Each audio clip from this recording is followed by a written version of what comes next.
First of all, I want to thank you, Gord, for coming on today. What a pleasure and an honor to have you here.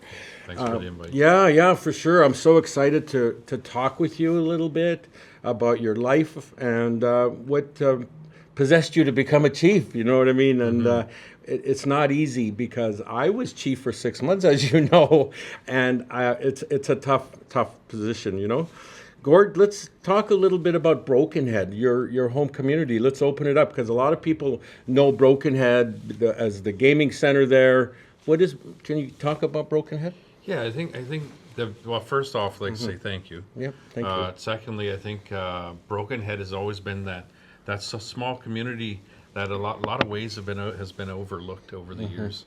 There's things that we get treated differently with the federal regimes because of our closeness to urban centers, Selkirk, Winnipeg. So we get overlooked on a number of other fronts that other First Nations seem to have the ability to take advantage of. Also, we're on the shores of Lake Winnipeg, and so we've always had a relationship with the Great Lake and of course our river, Brokenhead River, Baskanabe-Weezibing. And our understanding of history and the time that we've been interacting with the colonies and now the province and now Canada, I think we've always just been in a position of where we're always trying to find our way through a system that was kind of built without our inclusion. So now you see our community, we got about 700 members, 750 members on reserve. We got a total population of 2,300 people, which means about 2/3 of my membership live outside of our community. In the community, we have, of course, like you said, South Beach Casino Resort, which I'm very proud of. I'm very proud of the fact that we now own 100% and also 100% manage our South Beach Casino Resort. Wow, it's you guys own it outright now. 100%. Right on. Well, obviously, it's a consortium Yeah. of 7 nations that own it, but we own and operate it independent outside entity. We have a grocery store, pharmacy, medical clinic, our health center, 2 gas stations. We've got a school, which is something that we've been prioritizing and trying to get it to expand. Right now, we're just finalizing. I think this summer, we'll have our 48 home subdivision completed. Well, the infrastructure. That's right. The homes are now what needs to be built. I was just told today in May we'll be cutting the ribbon on our brand new water treatment plant, which is something that our community really needed. Right now we're going through some challenges because of the water pressure and so on, which we're hoping that's all going to be resolved with our new water treatment plant. So we got a few of those things going on right now. Of course, housing is a major issue. Just the regional issues that we have with like the city of Winnipeg and other municipalities in terms of sewer and water treatment. That's also going into our rivers and then also going into our Lake Winnipeg, which we've taken steps now to say that's enough. We need to start to discuss solutions. So we had to do that through enacting a court case stating that we're now going to be taking a municipal governments to court to start addressing the issue. Of course, ours outlines compensation, but at the end of the day, I've heard it a number of times around the table that it's not just about the compensation part of things, but it's also about making changes. That's a lot going on for a relatively small community, but there's a lot of impact. I think so, and the thing about my leading up to this role as chief, I've only ever represented Brokenhead in my best way that I personally can. And I've been doing that right across the country, whether that was in my lands management role. Right. Because I was the lands manager of Brokenhead prior to becoming chief. I left in 2018, but I ended up going up north, follow my wife to support her in her work in northern Manitoba. Then I ended up working with a few communities up there. But I'm also always been in lands management. I've always represented myself as Brokenhead. And so from the time that I spent in Brokenhead for about 13 years as lands manager, I was also the chair of Manitoba Ski and also the chair the National Aboriginal Lands Managers Association. So I've always had Brokenhead and represented in the back burner all the time, eh? Transitioning into this role wasn't that difficult. Right, for me. right. No. So your wife, you brought up your wife. How long have you been married? What's your wife's name anyway? I know she holds a very big position with Treaty One. Kathleen Bluesky, Yeah, Kathleen, yeah. 2005, we had our first baby. Wow. And now I can't pinpoint the exact date. Okay, yeah. I'm the same way. I'm bad for that. We've known each other for a few years prior to that. And, of course, was together for a couple of years before our first baby. And she's an amazing woman, all in her own right. She's graduated from the Asper School of Business with her master's in business administration. Very proud of her. We struggled a bit. Yep. We struggled a bit to get her through school. Plus, not only having our firstborn, but also being pregnant with our secondborn. And she navigated the studies there. And of course, now is putting those studies into practice now in her role as the CEO of Treaty One Development That's Corporation. fantastic. And of course, for the record, I had nothing to do with her being. You didn't, eh? And that's the thing. That's the thing that I find strange. We always talk about empowering women, Right? And making recognitions where they're due. But in her case, I can never take any credit. And she earned that on her own. She's earned everything that she's ever been a part of on her own, absent of me. Yeah. If anything, I owe a lot to my successes in my life due to her. Isn't that something? So I think the opposite is probably more correct than giving me. How many kids do you and your wife have? We have 3 daughters. 3 daughters now? All daughters. All daughters. Oh my goodness. I had our last chance was my youngest daughter. She's 8, and we said we'll try one more time for a boy. Yeah. As I thought for sure I was going to have a son. My first baby, I had her name, I had everything, and I said, if we have a daughter, this is what we're going to name her. And it was a mountain in New Zealand that I climbed in 2002 called Te Aroha. And Aroha is what we ended up naming our daughter. Everybody calls her Aroha here in Canada, but it's Aroha over there, and it means the never ending of or the love of the people. Right. And whenever I first climbed that mountain and I seen that, I said to Kathleen when she told me she was pregnant, I said, I'm gonna name my first daughter Aroha. That's a beautiful name. And so I thought when we're going into the delivery room and everything, I thought for sure we're gonna have a boy because it just didn't make sense that things would work out for me in that way. And sure enough, we had Aroha, and that's what we ended up naming her. So that's awesome. All the kids after that, Kathleen named, but our last one, I thought for sure. Well, she said she was going to call him Gord Junior. So that's awesome. So I guess we're going to have to wait for grandsons. Yeah, there you go. That'll be the next stage, right? The next phase. But you know what? I want to take it back a little bit, and you could, alleviate any way you want. You can talk about it. You have a very interesting beginning in life. You want to talk a little bit about ending up in Pennsylvania or something? I think you talked a little bit about that in my boardroom where, it might be a touchy subject, but I'm just going to leave it up to you. No, I think it's a part of our collective history about what happened with our children, right. Starting all the way back to the enactment of the Indian Act, from the subsequent policies that were mainly targeted at killing the Indian and the child. And the way it's been presented and proposed and also historically, a lot of people say, well, there was good intentions. That's what they say. We had to modernize Indians. We had to fast track them coming into civilization. And everything since the creation of reserves and a lot of our community members, there's 2 different understandings of reserves. And one more recent one that I was listening to Sandy. Reserves weren't created for us to be forced to live there. Reserves are created for us to have a specific spot for economic development. And the conversations I heard around that was specifically focused on at the time, agricultural, right? And some people are arguing, well, those lands weren't good for agricultural either. My point being is that now when we were forced into the on-reserve systems where our communities are based now and where we live now, there was still a number of issues surrounding that in terms of colonization. And I think our families and our children, being all the disruptions, whether that be day school, residential school now, I can't really say more recently, but when the starting of the Sixties Scoop happened, me and my sisters were apprehended from our community in the 70s. And again, I can't say it enough that I can only judge for what I do. Yeah. You know, Yep. I can only look back on my life and think to myself, what have I done, or what would I have done differently, or what could I have changed? But for me to look at my mother or my family in Right. the 70s, she was a young woman, she's a teenager when she had all of us, Right. and you look at what happened there. Well, at the end of the day, we were apprehended from the community. We ultimately ended up in the city of Winnipeg through in a number of multiple group homes. And I specifically remember about a year that me and my sisters were separated.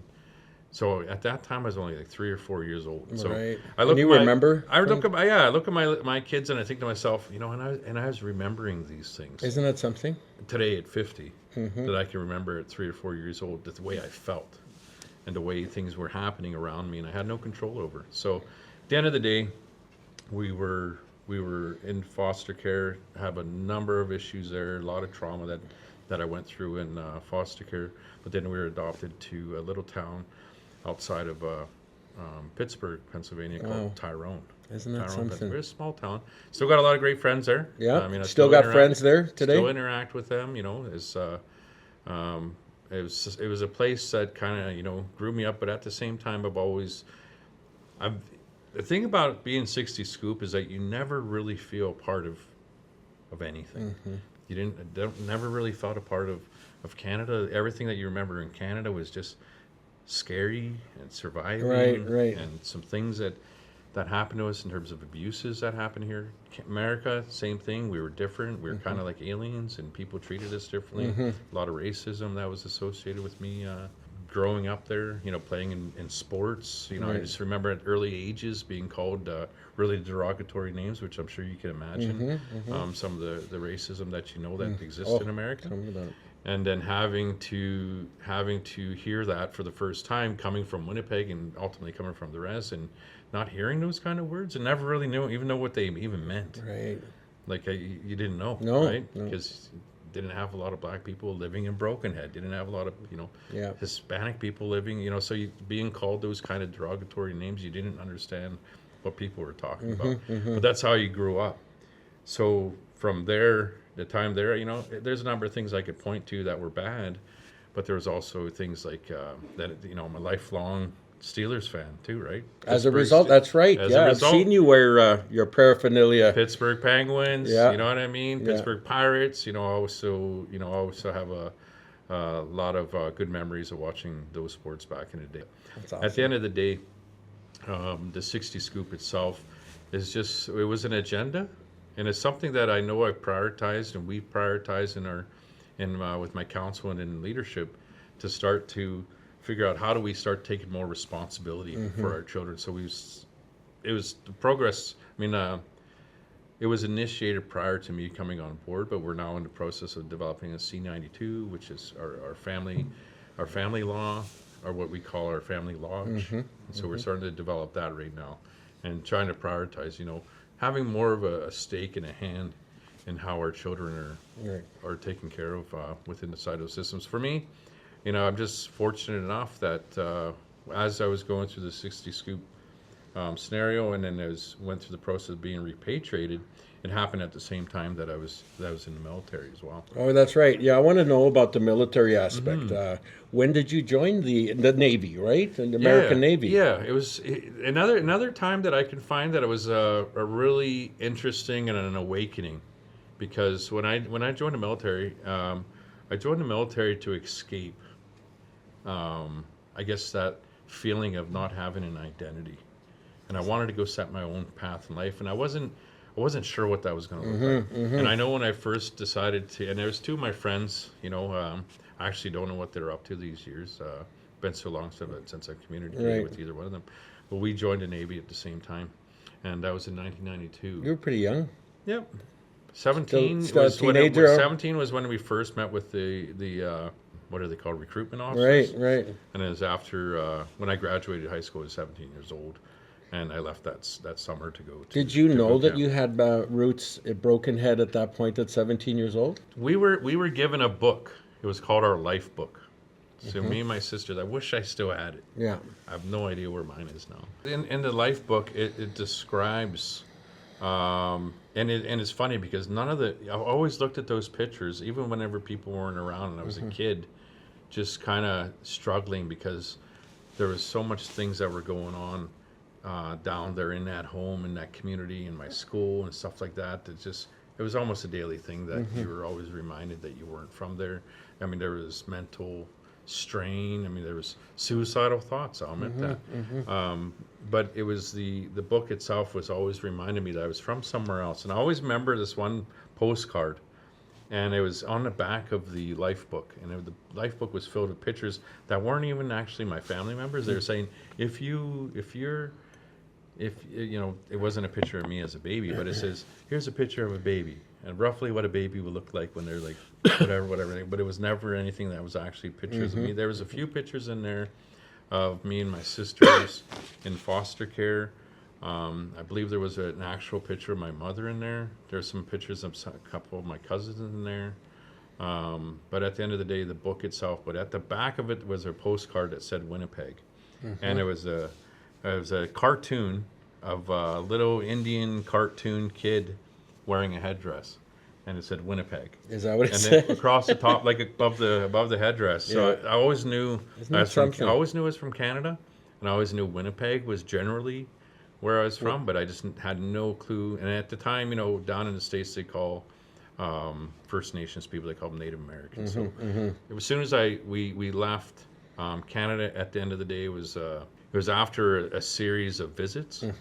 I remember being in it was the only way I could describe it, at least the way I look at it now, is like these community halls or like fire hall. For some reason, I keep thinking fire hall.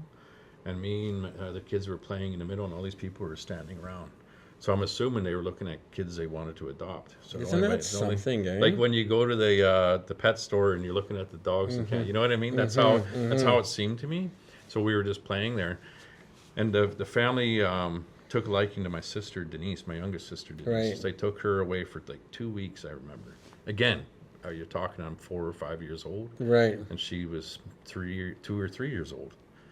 But I do remember her coming back, and the family and the agency, I guess, all saw how it really impacted us that she was gone. And me and my sister are still close. Still close? Well, I'm So still did they close end to up- all my sisters. Did but they end up putting you guys together? They ended up coming back, and the people that adopted us saw how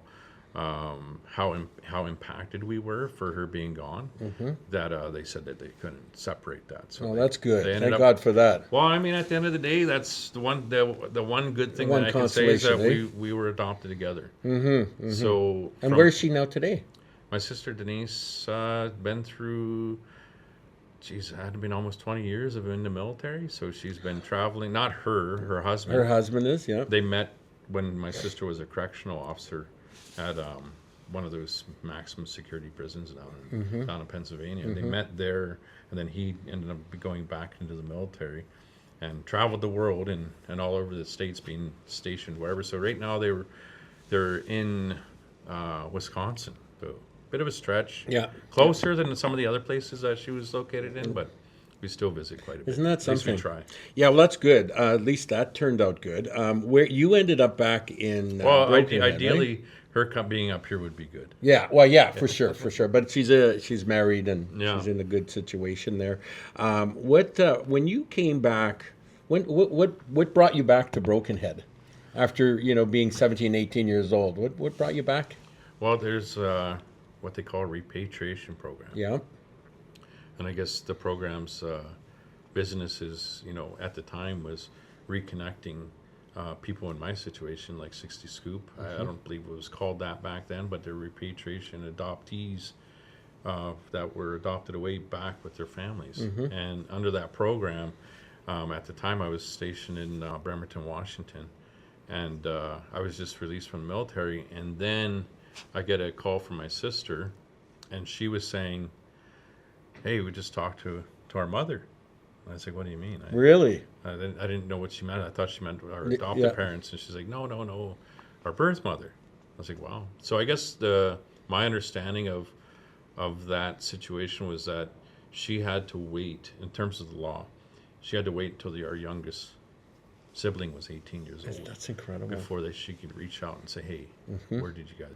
So at that time, the repatriation program paid for my flight from Seattle to Minneapolis and up to Winnipeg. And it's quite a story there alone, all by itself. I know, I found that cool. I was flying in from Seattle. My sisters were flying in from Pittsburgh, and we were supposed to meet in Minneapolis, and then we're supposed to come to Winnipeg, and then Brokenhead. Ultimately, together, my mom was going to be there to pick us up, and ended up getting off. Basically, long story short, got to Winnipeg. My sister's bags made it, but they never made it. So here I am, probably the biggest life-changing for sure experience of that. I'll never have an experience like that ever again. But I went into it on my own. My mother picked me up, and I remember looking. Oh my goodness! Looking through the airport, and all I seen was two, dark-skinned people with braids, and I was like, they must be here for me. Isn't that something? And I didn't know that, but there was no like a magnet or anything like that. Yeah. It was just that I looked and I seen two native people. This young, little Americanized man, eh? Yeah. So, were you a dual citizen as a result of this? Yeah. When we first went down to Pennsylvania, there's a whole process becoming a naturalized citizen, and I remember going down to Washington, D.C. Again, must have been very young, 87. And I remember having to see a judge, and we were in a row of all sorts of people from all around the world that were then becoming citizens of America. In our case, we were becoming citizens of U.S. from Canada. Right, but I think a lot of people that were there were from all parts of. Did you have your Canadian citizenship still in the books? Yeah. Or did you have to reapply? No, no problem. It was very. I look back on it. We're talking about 1995 here. So last Christmas, last December was 30 years officially that I came home. Isn't that insane? That's crazy. And so in 1995, when we first came up here for that 1 week, we came here just for a visit. Just for a week, yeah. Just for a visit, and I just couldn't shake it. You couldn't? No, you couldn't get it off your mind, no, eh? it's like once you've been home, you kind of always have that, when you felt your heart belonged here? You've searched for belonging your whole life. Yeah. Where do I belong in society? And then you get a taste of that. Because when I walked through that door, before I walked in that door, we drove to Brokenhead. And we pulled in my mom's driveway. She still lives in the same place. Right. And I looked, and there was two little girls playing outside there. And that's when she told me, she's like, those are your sisters. So I didn't even know they existed. So they're about 2 and 4 years old at the time. That's crazy. So at the time, it hurt me. And there's sometimes that I'll speak about this that I'll get a bit emotional. But it was at that moment I said, okay. Of course, I went and said hi to them and went inside, and of course some of my cousins came out, and they're like, oh, hey. And then so I can hear a bunch of people upstairs. So I told her, I was freaked out, right? So I was like, I got to go use the washroom. So I ended up spending like an hour just in the shower, because I was like, man, really? Then I was sitting down there, I was like, come on, my sisters are like, why would you leave me like this? I need some support on this. So right. Finally make my way out of the shower, right. Go outside and have a smoke. And at that time I was smoking as I was sitting there talking with some of my cousins, and go back inside, and I go upstairs. And at this point, it was the first time that I walked into a room where everybody looked like me. Really? And they looked at you as an anomaly a little bit? Did you have an accent in their eyes? No, I 100% did. 100% did. But immediately, it was almost like instantly, each person in that room, some of them deceased now, my uncle and some of my other family members were like, oh, I remember when you're this, and I remember when you're that, and I always remember your big eyes. And because when we were kids, of course, everybody interacted with. A lot of us stayed with our granny, and so a lot of us cousins were always kind of together. That's just how it is, So when I came home, it was like people always knew who I was. And how old were you at that point? 19, 20? I was turning 20. Yeah, about 20. Okay. Maybe I was 20. Yeah. I was 20 years old. So young man. So I left when I was like from Brokenhead, probably when I was 2 or 3. Right. To then 19, but when I left Canada, it was in 1981. So it was 14 years. That's a long time. So Brokenhead missed out on me being a kid, right? And I've been home pretty much as an adult working for my community in whatever capacity. You know, in the beginning it was like doing some youth council work, Right. and being a youth You wanted to be coordinator. back here. Well, And soon- how quickly soon was as- that? Soon as we came up for the visit, you know, I went home for. Well, it was immediate. It was like the yearning to come back was just almost from day one. Right. I didn't have I still don't have a good relationship with my adopted parents, but the time that I went down there and the taste that I had of being home, I couldn't shake. So we started making plans of coming back. And so in December of '95, me and my sister saved enough money. We purchased a car, drove all the way from Pennsylvania in December, mind you, The coldest time. in a car that wasn't equipped for any of this kind of weather. Yep. So I remember when because I don't know if you remember '95. A lot of people don't, but it was a Big snowstorm. big storms, cold. Yeah. And we were. It didn't almost start turned back, maybe. Well, it didn't start to become like Yeah. really understanding all that until we started getting into the Dakotas. Yeah. And I remember driving here, and I was like, we're pulling into the hotel, and this was like the last hotel we stayed in. I think it was in and around South Dakota or North Dakota. I think it was North Dakota. And I remember seeing all these cars plugged in. And I said to my sister, like, what are they, electric cars or something? Why are they plugging in their Yeah, vehicles? really. And it wasn't until the next day that I fully realized that they were to stop them from freezing. That's right. So the car that we were driving, a Buick Skylark, I can't remember. It was old in the 90s, so I don't know how old it was Right. now. But we started it up, started making our way from I believe it was Fargo to Winnipeg, and it wouldn't shift out of second gear. So we were only Really? doing like 60 kilometers all the way to the border. And then when we get to the border, and like I was trying to say there earlier, I applied for my Indian status. My mother sent me all the information, so I applied for it to get it reinstated. Come to find out that we were never taken off the membership list. Oh, We were that's never. good. We were always listed as being status Indians. Right. And so I had all my paperwork. So when we got to the border, Denise didn't have all her stuff done. I had all my stuff done. So we ended up getting hung up at the border there for a while, which might be somewhat of a blessing because they ended up taking our vehicle into one of those bays and searching through the whole thing. And during that time, it kind of melted. It defrosted. That's awesome. So we got in there Yeah. and then we continued our journey back to Winnipeg. That's the but it creator was- doing his job, you know? I Right? I have to admit as well, I didn't realize that I thought when I seen the 100, Yeah, that's right. I 100 thought it was kilometers. 100 miles per hour. That's right. I think it must be like the Audubon Yeah, here. yeah, that's hilarious. But it was the whole change, and I don't think people really understand that as well when you've been adopted internationally, even if it's down to America. The challenges that come with that because I went to different post-secondary institutions Yeah. since being in Canada. And you got to remember that there's a whole transition to that. You That's know, it's something. History, what's been taught, Yeah. math, imperial, metric, That's right, and yeah, all imperial. those things. So it's like even though it's like coming back is great, a lot came with it in terms of understanding and plus your own people's understanding. Because I came back with a lot of anger. Yeah. And not really understanding, because you think about the most naturalist thing in the world. You can see it in the natural environment. A mother bear and their cub. I used to always, because I grew up in the bush. Right, right. And so that's the thing I have to give credit to the people that I grew up with was 80-90% of everything we ate came from either we grew it or we hunted it or we fished it. Healthy. That's it.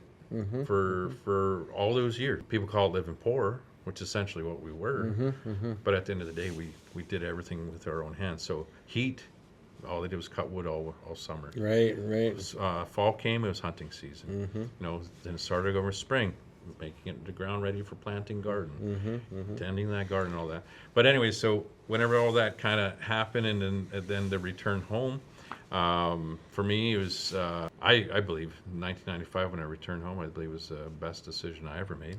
No regrets, Gave me a sense of belonging, Yeah. but also gave me focus on what I can do and work towards. So the anger that I came back with, when I talk about the most natural relationship that a mother and a cub or a Right. mother and a baby would have, I felt violated because I was like, what happened there? because a bear mother would fight to the death Yeah, until yeah. you take their baby. Yeah. I can say now from a point of privilege, I wasn't born in. I wasn't having children in the 70s, so I have no idea what That's the right. realities of that was. But I know now that the experience I went through, my children know. They understand what like generally. They understand the situation about me, Right. but they also know that I've told them over and over and over that I'll never let this happen to you. That's right. Yeah. Yeah. That's my job. We look at life in a different lens. I know with my children, we coddle them because I lived in a different upbringing in harsh northern conditions. So I don't want them to feel like I did when I was younger. You know what I mean? Like I lived. My dad was a British pilot. My mom was in treaty status as they come. So I learned both worlds where it felt like I was in a boarding school at night. Yeah. But I was learning. I was speaking the Ojibway language, and so I got the best of both worlds. But I was pale skinned on the reserve. I was the only one that was pale skinned, me and my brother, and we got into a lot of clashes. You know what I mean? Because we stood out like a sore thumb. Right. But I love our people. That'll never change. You know what I mean? And the one thing I am going to talk about is I'm in the process of getting my paperwork under the J Treaty. Right. Because that I qualify because you have to show that you're 50% blood quantum. And my mom being a treaty band member of Garden Hill and Chinook Nation, right? So I'm going to do that in the future so that I have no issues going back and Right. forth. Maybe have a second home down in the States sometime when I get a lot older, but who knows, right? You know what I mean? Well, I mean, at the end of the day, it's our understanding as Indigenous people is these were all our lands and all our territories, That's right. all our relations. When you look at the Anishinaabe, I got relations. I got a family down in Rhoda. Oh. My grandfather and all of our lineage on that side came from Red Lake.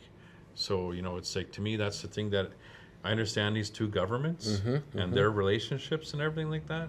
But us as First Nations people, there's been relationships and migratory routes, trade routes, hunting routes, and all those things that didn't acknowledge. That's good. I also think that there's relationships between our people and our southern relatives that needs to be more stoked, and we need to start developing a little bit more of what that means versus waiting for these governments to start. Yeah, we have to help recognizing. ourselves. You know what I 100%. mean? My next question is: when you moved back here, you were a pretty young man. When did you decide you wanted to be chief? Was that a pretty early thing? Man, I get asked that quite a bit. Yeah. And there's only one time that I remember specifically.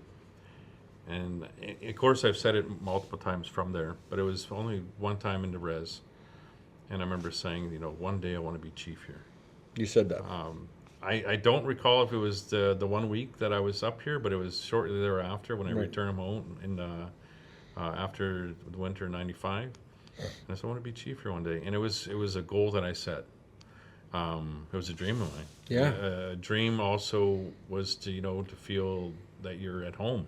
That little booklet with the chief with the headdress that said Winnipeg on it maybe kind of triggered that. You never know, right? You never know. So whenever I came back and I said those things, the great thing about our people is even as I was growing older as an adult Right. within the First Nation world, nobody ever discouraged me. They all told me, you have just as much right to run for leadership Right. here. And you worked hard. Like you did a lot of things that were administration where you worked with lands. Did you become a counselor? Did you on your way up, or did you just how did that go? No, I worked within lands. I worked with a lot of the previous councils. I don't know how many. I can't say off the top of my head, but from about 2004.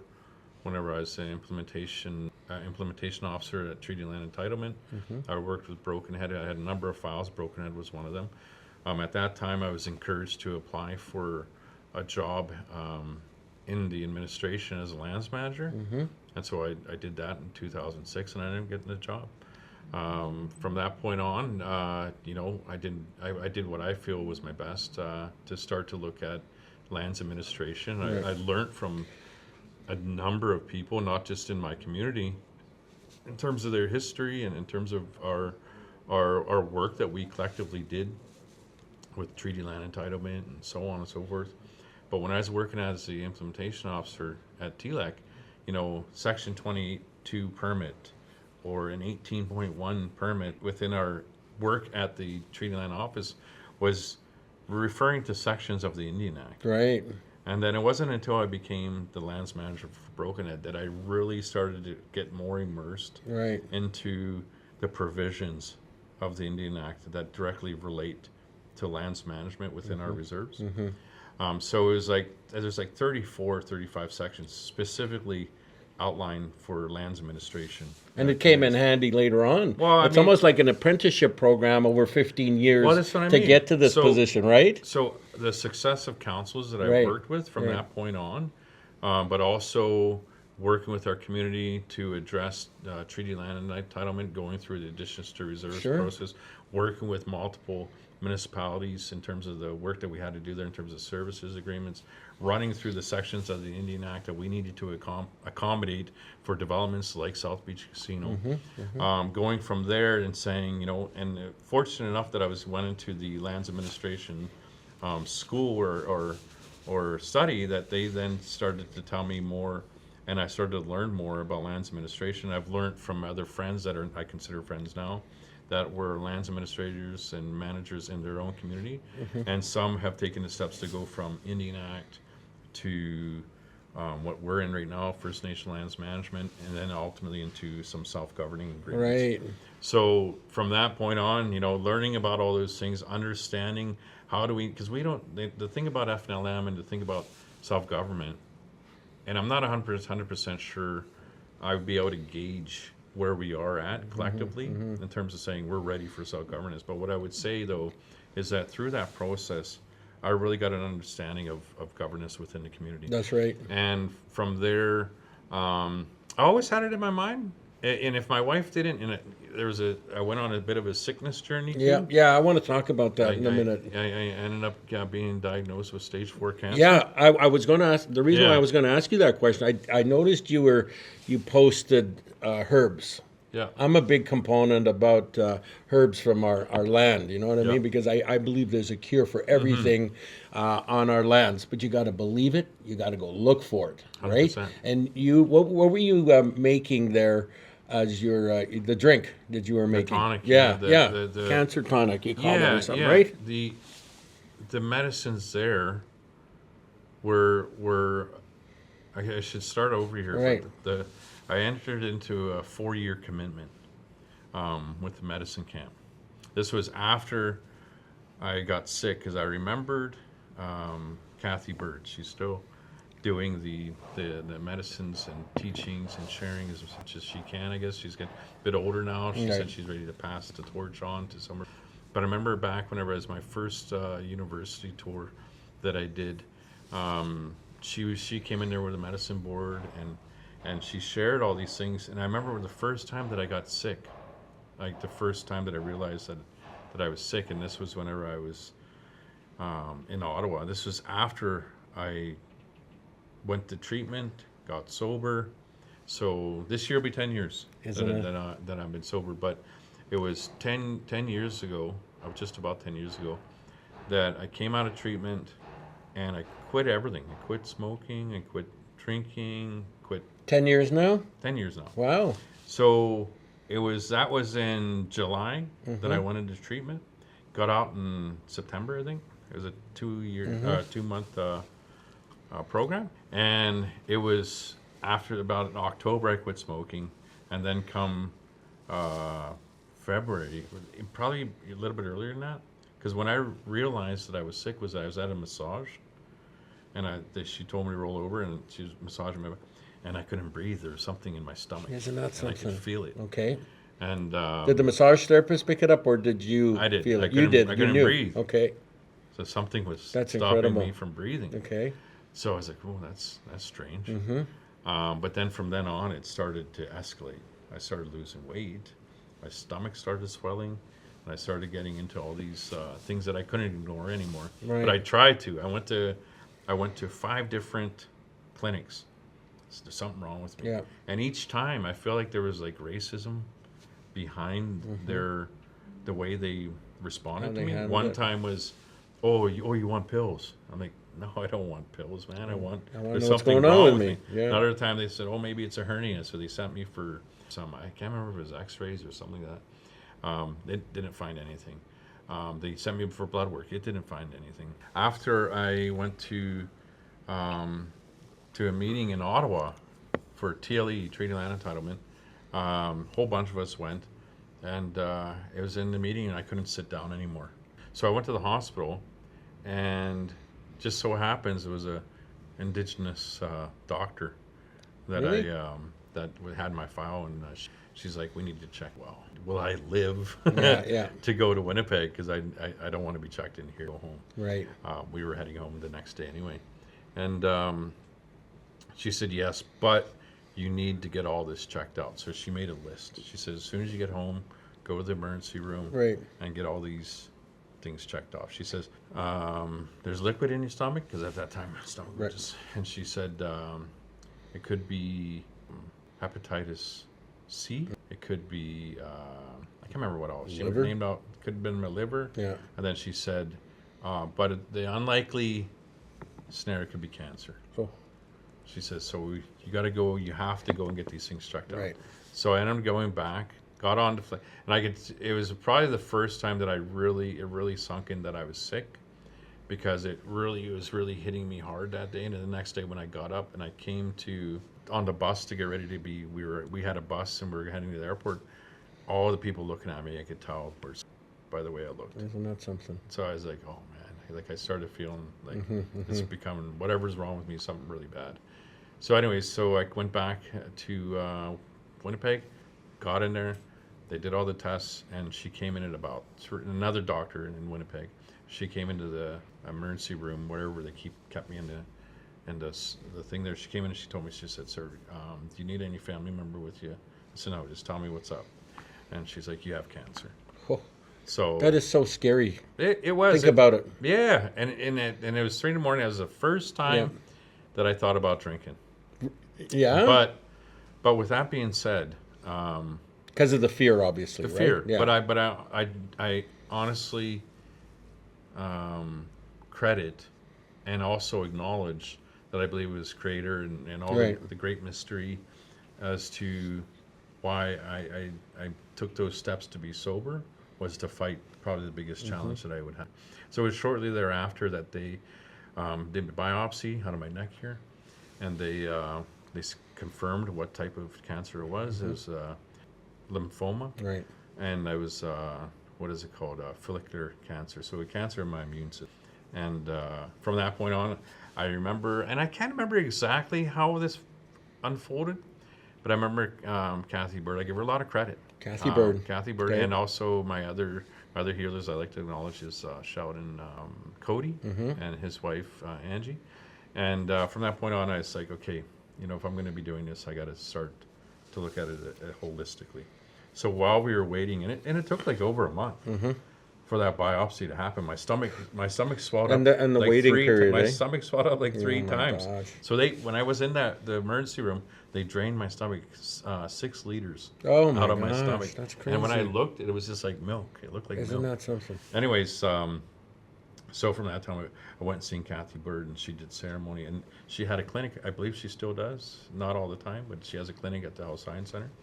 And she went down there, and I went and seen her, and I told her about the time I remember seeing her, and about the time that I was in university, and she brought the board, and she gave me started. From that point on, she started with the medicines, and after I got better, and got told the cancer was out of my body.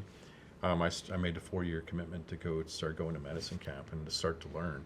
So the medicine that I had the other day was I reached out to Kathy problem, and I Right. tell her, but she's been mainly focusing now on me, and this is what I was saying the other day, is that the elders and the medicine teachers and so on are saying, don't wait until you're sick. Start Preventative measures There you now go. and maintain good health.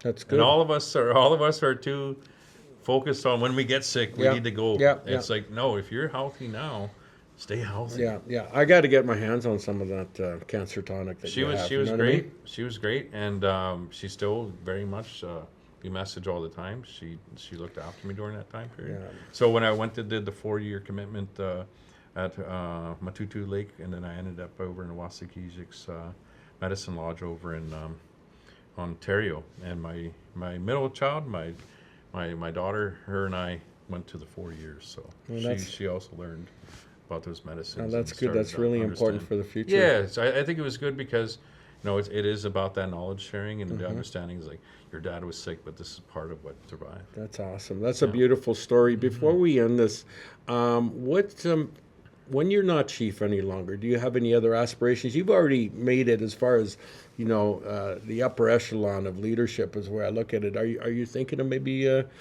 taking a stab at another level, maybe provincial politics, federal politics, or something like that in the future? Or To be honest, I haven't fully registered that into my mind right now. I still got half of this term left. I still got we still have a lot of work to do. Yeah.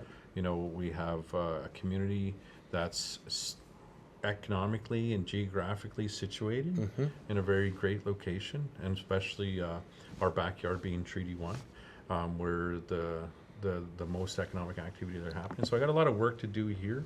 What I told my wife was that I'm living my dream right now. yeah, My dream was to return home, to be with my people, and to now be the chief or the leader of my communities. I don't think people understand how important that is to me, and how much I actually cherish that. there you go. To the extent that I love my people, I love the work that I'm doing. I have very little sleep because I'm thinking about the next thing that we have to do. So thinking beyond this role, what I do know is this, and what I told my wife is that I've already achieved my dream. Yeah. So I don't know where it goes from here, man, because I'm doing what I believe that this whole unnecessary journey of me being removed, not just from my mom or my family, but me being removed from my people and sent out on this journey. Yeah. And I come back and I return home, and the story that I have going so far is that I've become a leader within our community, and I believe doing the best that I can. And so where I go from here, only Creator knows. Yeah. I have, you know, obviously I do think about some of the next things, but to be anybody that's been in this role, and I know the chiefs and the people that I know out there that are working hard, you really can pretty much do anything. Yeah. Because you're tasked with doing everything Yeah. within the nation. So where I go from here, I know it will continue to be working for the betterment of our That's people. beautiful. On whatever level that is. Well, Gord, I want to thank you very much today. I'm so happy it took over a month to get you here to come for this quick interview. I can't thank you enough. I know you're a busy man, so keep up the hard work, and I appreciate it, brother. you're a good man. Thanks for Thank you. having me here. You know, of course, it's always good Yeah. to see positive messages, because that's how I feel about this job, and I know watching some of your videos and what I've seen you do over the years has been inspiring as well. Oh, that's I don't beautiful. think you understand it as well. Even before you and me knowing each other in this role, I knew who Michael Birch was. I remember First Nations Kola. Yeah. I remember all the Kola, First yeah, Nations yeah. buying group That's and right. all those things. It worked hard. Those are things that still need to happen. Yeah. Those are things that we still need to aspire towards. And you were doing it before it was reconciliation or any other sort of advantages that we have today. So it's good to see the positive messaging, because I know there's so much negativity, it seems to be out there, not only on First Nations in general, but First Nations leadership seem to be a real strong target here lately. And it's just nice that there's people like yourself that want to share the other part of the story, what brought us here into these roles. And I think that's something that people really need to understand. And as I progress through this job and this role, into wherever I end up, all I know is that the best thing about this job is that teaching and showing that it's okay to be successful. Yeah. And being successful is something that needs to be brought back into our cultural. Thanks for bringing that up, because I was going to say, you made a comment, it's okay to succeed. 100%. Yeah. And I think that's someone like myself. I could have stayed in the negativity. I could have stayed in the anger. I could have stayed in the sadness. But I chose to take another step in saying, I want to do this. I want to start setting goals and started achieving those goals. And now, being at this level, I have the opportunity to start to make changes within our community and in somewhat broader communities. Starts to show that success is good, and that's what I've been focusing my energy on, is taking advantage of the opportunities that we do have for Brokenhead and its First Nations people, but ultimately to make that change for the future, where our children will see I say world, but Canada's largest urban reserve, with billions of dollars being invested and being generated there, with our own people working to build it, our own people servicing it. Yeah, it's a proud moment for us to be 100%. Indigenous, isn't it? Isn't it great right now? It is, and I think we just got to keep building on it. Just like in my community, Brokenhead, all the things that we're doing right now, they don't service me specifically. Yep. They service the long term of our community, and I think that's the most important thing, is that if you're in leadership and you're taking steps to the changes that you're going to be making, have long-standing impacts beyond your term, I think that's a success. And for me, that's what I'll continue doing, is start to focus on successes that'll outlast my term. Oh, right on. Well, you know what an inspirational speech today. Thank you so much. I got to shake your hand one more time. Right on, brother. Thank you very I much. appreciate you making time for me. It's days like this that make my job worthwhile and really rewarding. And thank you very much, Gord Bluesky. Thank you for the viewers that are out there. You make it worthwhile. Egose, take care, always in a good way. Miigwech. And never forget, always in a good way.